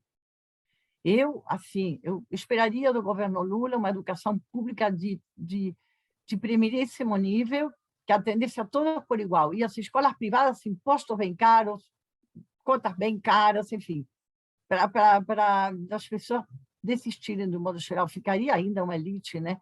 Mas eu acho que seria muito importante as crianças se misturarem desde pequenas, terem essa experiência, porque aí ela poderia aprender a cozinhar junto, a ver que o trabalho manual é tão importante quanto o trabalho intelectual, e que não existe trabalho manual sem intelectual, porque ninguém cozinha sem cabeça, ninguém põe um tijolo sem cabeça, e ninguém faz nada intelectual sem braços e sem vista e sem trabalho. Então, não existe isso. Não existe essa separação do trabalho manual e intelectual. Isso é uma baboseira que o Marx já trabalhou, já questionou muito. O Marx realmente trabalha essas questões, e eu acho que, pelo menos, já que continua esse preconceito, teria que haver um pagamento, como, por exemplo, nos países social-democratas, que o trabalho manual se valoriza e se paga muito bem. E ainda ficou uma questão para a Maria Luísa sobre o excesso, Maria Luísa.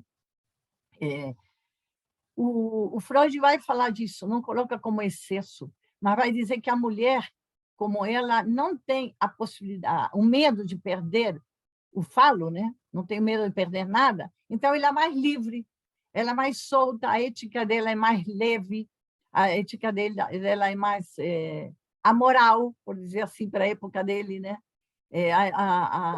Ela tem menos limitações, né? Como que ela se burla mais. E aí depois o Lacan retoma e vai falar do excesso de gozo na mulher, e o Miller também. Todos esses autores lacanianos vão retomar essa questão pela via do excesso, sim, né? Então, essa questão tem tudo a ver também, eu tinha esquecido de responder.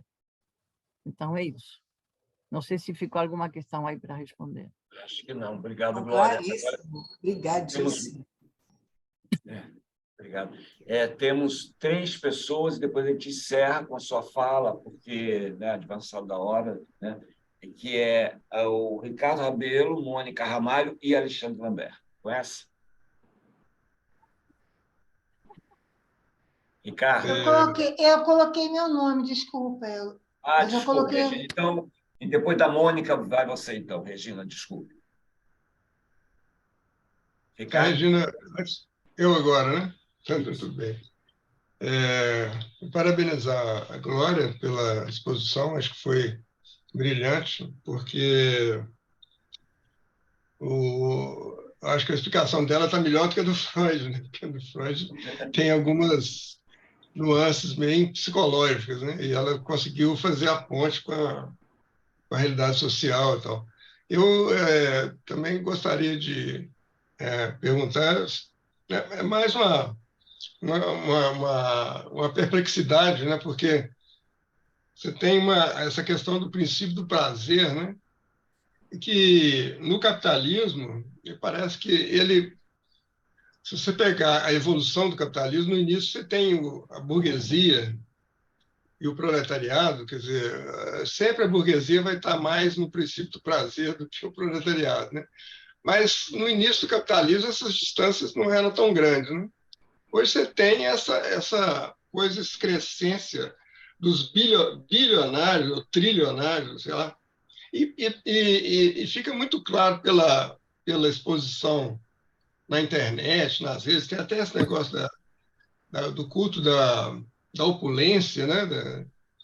Gera até criações artísticas em torno disso, que é uma coisa excrescente, mas assim, a riqueza a burguesia hoje não tem muito papel mais na produção, ela não é o empresário antigo, que era também um pouco o coordenador ali da fábrica, né, e tal.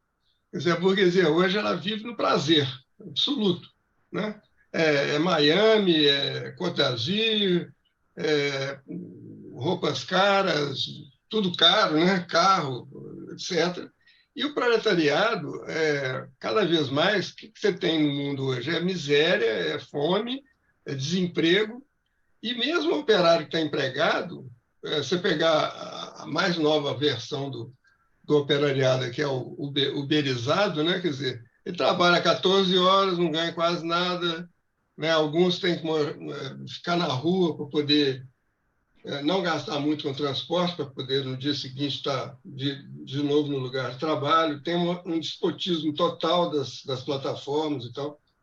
E isso acho que realmente é uma coisa que a perplexidade que eu tenho é a seguinte: como é que essa ordem capitalista, né, esse sistema se mantém, né? Porque é evidente que a coisa está errada, né? E ainda por cima ainda surge o fascismo pela violência, pela força, pela repressão, pelo autoritarismo, impor essa ordem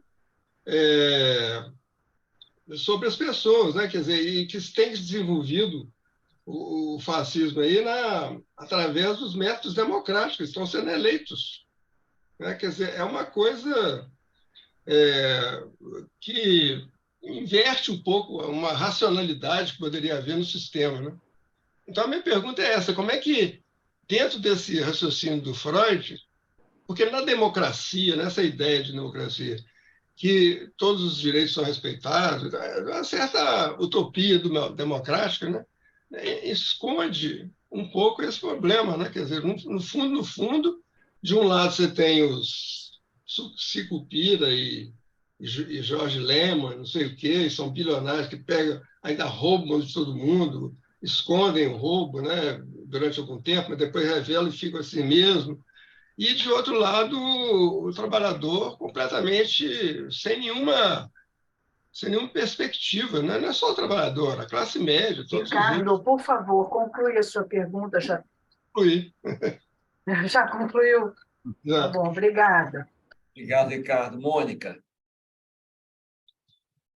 Ramalho. Alô, Mônica.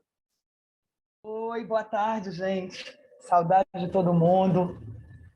Glória, obrigada pela sua aula. Acho importante a gente entender de onde surge essa monstruosidade chamada fascismo. Mas o que eu queria colocar aqui, de todas as falas que eu ouvi, a mais importante foi as perguntas do Manuel. Oi, Manuel Esteves. Essas perguntas me fizeram refletir bastante.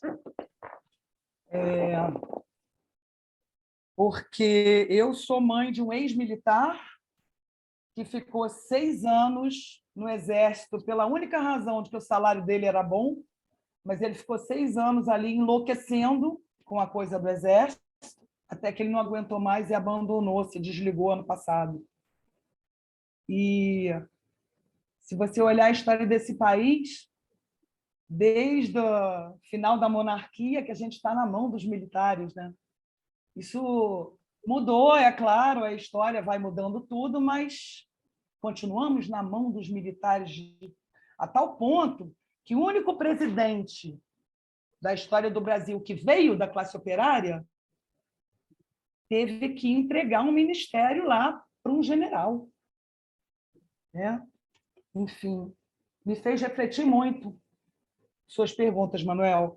Mas eu só pude perceber, gente, qual a ligação de todo esse debate teórico, acadêmico, qual a importância dele para nós militantes que estamos na rua, porque desde junho do ano passado eu tenho lutado na rua, nas praças, tentando virar voto a voto, tentando conscientizar pessoas que só acreditam, só se informam através de Facebook e WhatsApp. Então, elas acreditam em fake news porque elas não têm parâmetros para não acreditar, né? Enfim. E aí você precisa ir para a rua e conversar com as pessoas até para esclarecer. Então, quando a gente tem um embasamento teórico como esse que a Glória nos trouxe, a gente tem até mais argumentação, mais legitimidade no que a gente fala, para convencer as pessoas de que elas precisam deixar de ser ignorantes e acreditar em fake news de Facebook, de WhatsApp e de Instagram.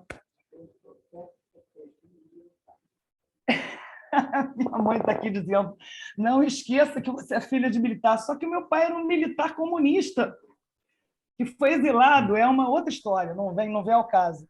Mãe, gente, já concluí minha fala, tá? Não era nenhuma pergunta, tá, Glória legítima, era só um comentário. Obrigada, boa noite a todos. Obrigado, Mônica. Regina. Obrigada.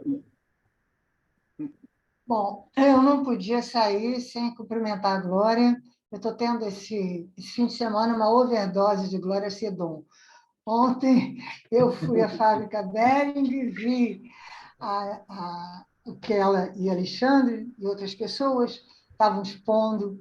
Fiquei muito feliz em ir lá, conhecer mais uma parte do trabalho da Glória. E hoje, Glória, eu acho que essa explicação teórica, mas que eu achei, né? Tão abrangente e tão clara do modo que você expôs, entendeu? É uma das explicações que mais, a mim, me permite entender um pouco o que está acontecendo, porque às vezes eu acho que eu também estou em uma realidade paralela. Mas, de qualquer maneira, eu agradeço muito a você. Essa questão do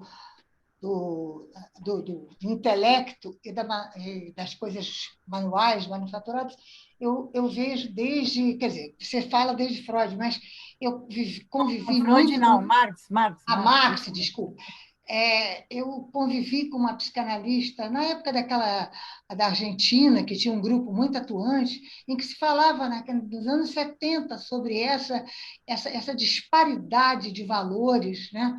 E eu continuo vendo essa mesma desvalorização até hoje, perpetuando. E quanto à diversidade, eu acho que devia ser um motivo de enriquecimento do ser humano, né?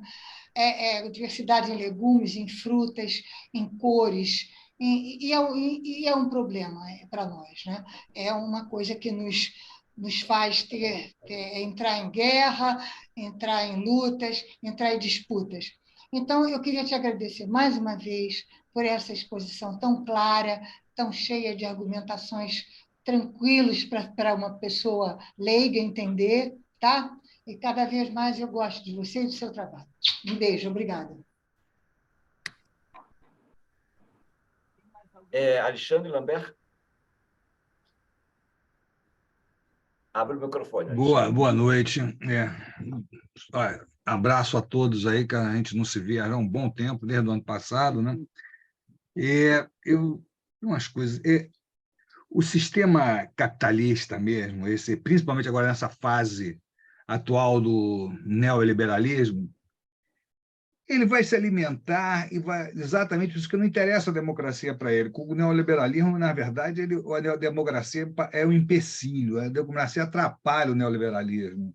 Entendeu? O bom do neoliberalismo é ter ditaduras ou falsas democracias, né? Então, e dentro desse sistema, o sistema favorece o que tem de pior no ser humano, que é o que tem menos ética, vamos ver, tem menos ética, o que não está absolutamente se importando com nenhum outro, que ele é o mais agressivo, os mais agressivos. Exatamente, nós estamos acabando um exemplo de um exemplo. O mercado, o mercado aí. A dona Americanas e com seus 3 grandes bilionários, 3 grandíssimos ladrões do povo brasileiro. É isso, que a verdade é essa, não são 3 bilionários, são 3 grandíssimos ladrões. Né? Essa é uma. E aí esses caras que são exaltados, né, bancam a imprensa, bancam o seu marketing, coisa e tal. Esses caras não têm, eles fazem parte do que tem de pior na sociedade. Né? E esses caras aproveitam também e bancam a extrema-direita, porque a extrema-direita trabalha exatamente o quê? Ela está trabalhando em cima do... Olha só, vamos pensar, o negro... Ele tem o trabalho dele na luta dele de identidade. O índio tem a luta dele pela identidade. As mulheres têm o trabalho delas pela identidade. O homem branco poderoso está lá em cima. Agora, o homem branco pobre, o homem branco de classe média, com todos esses problemas de se achar superior, na verdade é uma frustração só. Ele não tem poder, principalmente o jovem que não vê o futuro e não encontra uma identidade. Aí eles vão trabalhar exatamente em cima dessas cabecinhas que estão extremamente carentes em busca de uma identidade e vão buscar encontrar um guia, encontrar um Bolsonaro da vida, que é uma aberração, né? Inclusive a gente ter tido um cara como esse na presidência da República, esse cara ter sido eleito e ainda voltar a quase ser reeleito com a quantidade de milhões de votos que ele teve, né? Como é que se rola, como é que se sente, como é que esse povo brasileiro está perdido? E não é só no Brasil, na Europa está assim, então a situação está muito complicada, porque o capitalismo leva, principalmente nessa fase neoliberal, está levando a isso, está levando a uma grande frustração da massa humana, né, do povo, e vira massa de manobra mesmo da extrema-direita, que fica achando que vai ter uma liderança que vai mudar tudo. Eu sei que, na verdade, só pioram tudo. Eu acho que é só isso, então não tem como... Obrigado, Alexandre. Então, vamos a uma palavra final da Glória. Todo realmente muito legal. Glória, está sem som. Oi, está me ouvindo? Agora sim. Agora sim. Pois é, eu pensei assim, que a pergunta do Ricardo Rabelo tem um ponto em comum com a questão do que trouxe o Alexandre. Né? Por quê? Porque ele se pergunta como é possível que se exija tanto, né, do povo, né, e que se invista tanto em insígnias, né, em marcas, e que o bilionário quer mais e mais e mais. Eu penso assim, que antigamente o povo, o trabalhador, eles queriam pagar pouco para que se tornassem, pagar só o valor de uso, né, sem a mais-valia. Para quê? Para que ele virasse massa de reserva do mercado. Agora eles não precisam, tem máquinas. Né? Então, como eles são como crianças mimadas que ficaram naquela fase, por dizer assim, em que não querem resolver, não querem entender a diferença sexual anatômica, a diferença entre a realidade e a realidade paralela, né? Eles colocaram no dinheiro, nos bilhões, nas marcas, né? Esse valor, esse falo, seja homem ou mulher, tanto faz. O falo é questão de valor, não é ali questão de pênis. É colocado no pênis, mas não necessariamente. Tem muita mulher fálica para caramba, que valoriza demais joias e ouros e dinheiro, e iates, isso e aquilo, e está se lixando para o resto. Então, essa insígnia, a própria Shakira, que eu adoro, não fez uma música agora que ela vai falar eu sou uma Ferrari e a outra era não sei o quê da Peugeot? Twingo. Achei realmente aquilo deplorável da parte dela, né? Ela se desvalorizar desse jeito, ela se comparar a uma Ferrari. Ela é muito mais, é um ser humano. Qualquer ser humano vale mais do que uma Ferrari, né? Então, eu acho que está havendo uma deificação. Freud vai dizer que, chegado a um certo ponto, esse pai da horda, ele nos primeiros tempos, ele levanta esse mito, né? Ele é substituído por um filho, o filho mais forte, o filho mais inteligente, quando ele vai morrer, como faziam reis, né? Do mesmo jeito, fazem ainda, né? Mas depois ele passa a ser divinizado. Então, quando a religião toma mais importância, ela passa a ser divinizada. Então, já não se precisa um rei de cada lugar, se precisa um deus apenas para tudo, né? Ou vários deuses, enfim. Então, eu diria assim que essas insígnias, hoje o dinheiro, está sendo divinizado, idealizado, como se fosse e amado, como se fosse quase que um próprio líder. Quer dizer, o líder ama isso tudo e atrai para ele todo esse amor da massa que ama ele também pelas insígnias, da fama, do dinheiro, da onipotência sem limites, ele pode tudo, né? Não tem lei para ele, nem para o rico, nem para o lema, nem para esse, não tem lei. A gente duvida muito se eles vão ser castigados. Agora se apropriaram da Eletrobras e hoje eu comecei a ver um negócio do sindicato, uma vergonha. Nós estamos nas mãos desse povo, das americanas, para cortar a luz. Hoje já tivemos uma bela experiência aqui. Duas vezes caiu a nossa energia elétrica. Isso acontece toda hora. Então, está sendo deificado, foi sendo o Deus, o dinheiro, Deus dinheiro, né? De por si já ganhou um status muito grande para o próprio bilionário. Eles se tornam Deus, porque eles têm tanto dinheiro que eles são Deus dinheiro. Eles são o Deus dinheiro. E são tão poucos que realmente podem dividir o mundo entre 5. Daqui a pouco vai ser entre 3. Daqui a pouco fica 1. Então, eles há cada vez um afunilamento maior. E o que o Alexandre falava dessa repressão das pulsões do resto, né?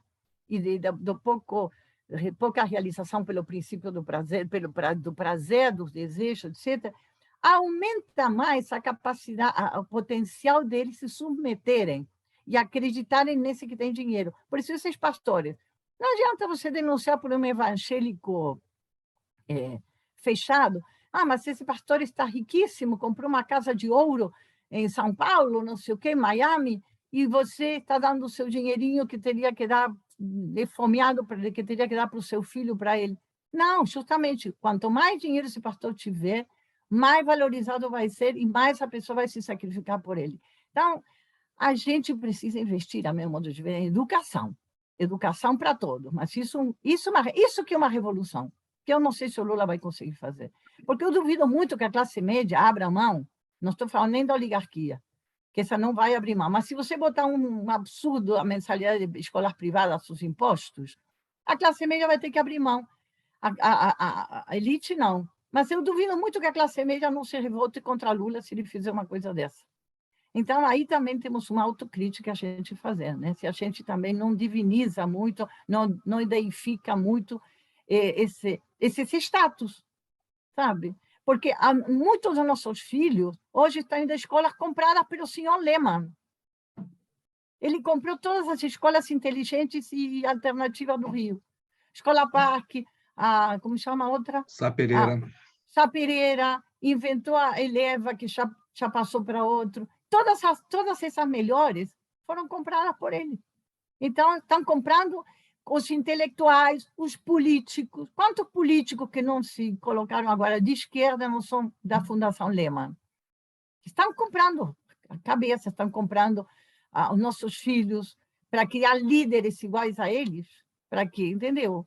Eu fico horrorizada com isso. Bom, isso em relação. A Regina falou também uma coisa bem interessante, que é a questão da diversidade como riqueza. É claro, só a diversidade que é riqueza, isso que é riqueza. Mas aí teria que as pessoas todas terem passado por essa resolução do complexo de Édipo, falando nos termos freudianos, por poder entender que a riqueza não está no ter, mas no ser. em autonomia, né? E não em ter um pai, ou em ter o dinheiro, ou em ter o ouro, ou ter o falo, né? Ou ter a pele branca, que é colocada nesse nível. Eu colocaria isso, Manuel, que, de repente, esse tipo de ensinas, esse tipo de valores são colocados também como coisas de supremacia, né? Inconscientemente. Freud não falou isso, estou dizendo que poderia se pensar nisso. E a Mônica falou que foram muito boas as perguntas do Manuel, que concordo, foi excelente. E não sei se teve mais... sim. Bom, acho que foi isso, basicamente. A questão dos militares, a que eu poderia acrescentar, que eu tinha pensado em falar e que não falei, é que o exército, segundo Freud, ele tem... Quem manda tem os subalternos que obedecem, né? Mas eles se sentem amados e não são explorados. Muito pelo contrário, eles recebem as migalhas lá de cima. Eles também têm toda a proteção, escolas militares, saúde do melhor nível. Os melhores médicos do Brasil estão nas Forças Armadas. Os melhores professores estão nas Forças Armadas. Não só no Brasil, todas partes, né? Eles são uma casta, né? E supostamente para defender o povo. E como disse o Manuel, por que atacam o povo? Atacam o povo porque eles estão muito bem, e eles não querem que mude a coisa. Eles não querem o Lula que mude a estrutura, porque aí os salários deles não vão ser tão milionários como são, que são milionários, né? Tem muitos deles que ganham 60, 70, 100, e fora todos os outros que têm salários já muito bons. Então, eles não querem. O inimigo deles, um exército se forma a partir de um inimigo. Para que está um exército no Brasil? Eles são o eu e quem é o não eu para eles? O de fora, o estrangeiro que vai atacar o Brasil. Esse que teria que ser. Já era ruim, porque essa distinção entre eu e não eu, e ter uma força armada permanentemente preparada para atacar um suposto não eu que vem nos atacar, que nunca ataca da forma que a gente esperaria, com armas pelo menos, né? Porque ataca de outras formas. E sendo pago, teria que ser pago uma equipe de economistas, de políticos, de psicanalistas, de sociólogos, de donas de casa, de trabalhadores, para evitar que nos invadam esses inimigos, mas não com armas, senão com outras coisas, como estão fazendo, com o neoliberalismo, né? Então, é isso. Eu acho que é isso. A gente está numa situação que precisaria fazer, a meu modo de ver, uma revolução de educação. Essa é a solução que eu daria. Muito bem, Glória. A Maria Helena colocou no chat um pensamento bem interessante, e a Fernanda Carneiro está com uma pergunta, mas, Fernanda, esgotamos nosso tempo, fica para o próximo encontro, entendeu? O Gitman, a Fernanda Caetano até colocou que esse assunto deveria a gente dar uma continuidade nele. Sim, eu vou falar sobre isso. Eu queria dizer que continua esse simpósio, né, esses encontros, agora, e pegando outros aspectos. Eu, por exemplo, gostaria muito de ouvir alguém falando sobre a similaridade da história da Alemanha nazista e a nossa história recente. Eu acho que também seria um outro olhar que poderia contribuir. E outras coisas que vocês mesmo podem me mandar alguma mensagem e sugerindo dentro desse guarda-chuva, né? A gente não vai entender de uma vez só, evidentemente, nem vamos chegar ao fim das conclusões, mas eu, mais do que tudo hoje, gostaria muitíssimo de agradecer a presença de todos e muito, Glória, mais uma vez, muito obrigado. E eu, na sua fala, Glória, eu me lembrei de uma coisa, e eu vou contar para você, contou de uma criança, né? Eu tive com meus netos aqui, comigo, e tem um de 6 anos que recentemente passou 1 ano e meio nos Estados Unidos e veio, ele já tem muita energia, ele veio sem nenhum limite. E eu aqui, quebrando a cabeça, acertando, errando, não sei o quê, fui falando, hora mais bravo, hora mais manso, hora beijando, hora... Aí teve uma hora que ele estava vendo as coisas acontecendo na televisão e os caras sendo presos. Eu falei, olha aí quem não tem limite, o que é que acontece? Vai preso. Sabe que funcionou um pouco? Ele diminuiu, ele olhou aquilo ali e começou a melhorar um pouco. A coisa não é de uma vez só. Outro dia... Apavorou a criança. Me permita, Gitman, isso é que chama-se psicanálise selvagem, né, Glória? É um choque de realidade logo. Inacreditável! Deu uma melhorada. Então, Mas só uma interferênciazinha, que o que toda a Glória explicou para a gente, toda uma base desse pensamento, a narrativa, começa na própria criança, né? Na percepção da criança. Então, elas não são tão ingênuas assim, elas vão... Não, né? ele deu uma entendida, entendeu? Bom, enfim, gente, eu acho que foi maravilhoso e vamos continuar. Muito obrigado mais uma vez a todos, né? Espero revê-los. E quem quiser receber mais uma vez nossas mensagens, é só escrever aqui no chat, que ainda está aberto, que eu mando. Eu sei que a Tereza da Costa botou o telefone, quem mais quiser, tem muita gente nova. Gente, mas tem gente pedindo, alguém pediu para o vídeo, você pode mandar o vídeo. Sim. Olha, gente, assim que eu tiver esse vídeo, eu vou botar no YouTube, no nosso canal Militantes em Cena. Procura no YouTube esse canal, Militantes em Cena, tem vários vídeos nossos lá, e esse vai entrar também daqui a pouco. Não, uma hora ou duas eu ponho lá. Hoje ainda, talvez amanhã de manhã.